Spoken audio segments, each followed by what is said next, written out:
What it dooski YouTube, it's your boy, Mind Malcolm, back up in this shit, and back again with another video. So today, I kind of want to give you guys some tips on how to take your Instagram to the next level.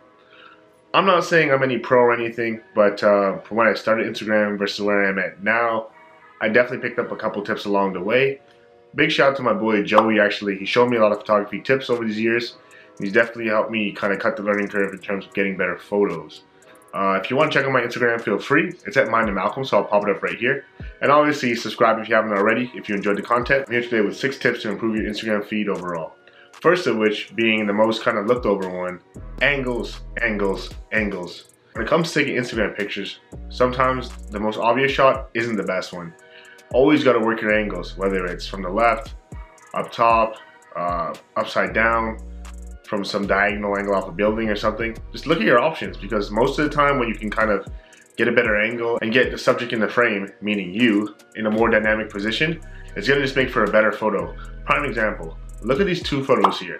One of them is more of like a direct shot, and one of them is kind of on an angle. Same photo, same place, 2 different looks. The second tip, and this one might not be obvious, but it's super simple, is just the amount of exposure you choose to use on your camera. So for me, I take a lot of photos on my phone actually. So I actually have an iPhone. Obviously, I'm a sheep to Apple by now. You know this, man. I have AirPods too. Anyways, so when taking pictures, this is something I found out just from a couple of my friends that was a real game changer in terms of lighting and in terms of picture taking in general. So here, I'm gonna screen record this, and then I'll show you guys what I'm talking about. As you see, I have some shoes right here. When you click on the screen, a little sun icon comes up. If you tap on the box, you can slide it up or down for lower exposure. The biggest benefit of this is on those sunny days when the sun's blowing out everything within the frame and everything looks super, super bright. Or on those darker days when things are looking a little too grainy and you have to put up the exposure, it can really take a picture from 0 to hero. The third tip being something you're in direct control of and can change the whole atmosphere of the picture would be the background. In terms of choosing backgrounds for pictures, you have 2 options. You can either go with something super, super loud, and then your outfit most of the time would have to be minimalistic so it doesn't get drowned out. Or you can go with a super simple background and have your outfit as the main focal point. And that's what I like to do, because when there's too many things going on within the frame, it just kind of throws it off, and there's too much activity, too much stimulus, you know? Like you're in the Matrix or something. But if you have just a clean background and you have a clean outfit with just a couple key points, it's gonna really help the aesthetic of your Instagram and give you a better picture overall. Tip number 4 is something I've been trying to incorporate more in my more recent photos, and that's framing. And by framing, I mean having yourself in the middle of or near something that's either created naturally or artificially in order to enhance the picture. So, if you can't find anything symmetrical around you, like a doorway, a hallway, a window, whatever it is, there's always a solution to kind of bridge that gap and think outside the box and take that picture to the next level. And for an example of artificial framing, I'll use that same example I used before with my Jordans. So, when you saw the picture originally, it was a picture of Jordans. Still a nice picture, but it feels like it was just missing something. So, I'll use this for an example. A bandana, you can use anything. You can use leaves, pieces of a tree, whatever it is, whatever's in your environment. Now that photo might not be the best example because the bandana is kind of a huge contrast to the actual blue and white shoes, but you get the gist of what I'm saying. By framing or adding things to the foreground, it just adds an extra element of complexity to the photo, making for an even better overall appearance. The 5th tip definitely relates to the first tip, and this one's super, super important. Don't take the photos just head on. And by this I mean, you see how I'm squared up right now? Like a school photo?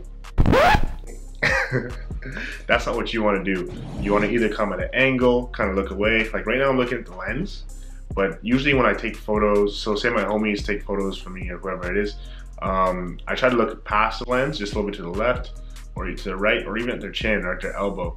So I'm kind of like I'm looking off at the distance. Head on, that's not what you want to do. You kind of want to angle yourself for a better look. It even changes everything, you know? Some people have a good side. For me, both sides are ugly. So let's take them out of luck. For the final tip, the most important one for sure, tip number 6 is take your time.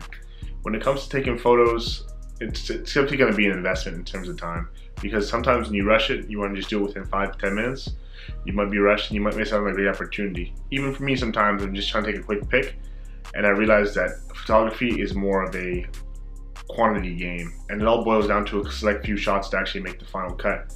So keep that in mind when you're taking photos, and don't be afraid to experiment. As you get better with taking photos and kind of knowing what backgrounds work for you and what things work together, you're gonna see it's gonna take a little bit less time, but you always wanna have that time there just in case you need it.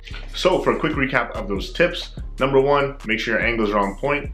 The most obvious shot may not be the best. Number two, make sure to use that exposure option on your camera, whether it's your phone, whether it's actual DSLR, a point and shoot, whatever it is. Get the best lighting necessary for the scene. Number three would be backgrounds. Make sure to either keep it simple on the outfit and have an extravagant background, or vice versa. Number four, as I said, more of a kind of an abstract concept, it would be framing. Making sure that you have something symmetrical or you're within something kind of to actually add to the foreground element of the photo. Number five, I'm doing it right now. Don't stay as head on as you can. Always try to go on an angle. Remember, this is not a school photo or a driver license picture. You actually have the ability to be fluid like water. Drip, drip, drip. Number six, the most important tip, take your time. What do they say again? Patience is a virtue, because you'll be way more happy when you go home and look at your photos after the day's all said and done, and you have some quality shots to actually work through and edit afterwards, versus you just kind of having a couple of blurry ones and you can't go back to the area to take photos. And that's the biggest regret, honestly. Those are my main tips, but I know I missed a couple for sure. Those are just the ones that came to my mind. So let me know in the comments below any tips, tricks, or secrets you have to actually photo taking or taking photos on Instagram, because as you know, Instagram is a science and we're all trying to do some quick maths and get those likes, baby. Get those clout points.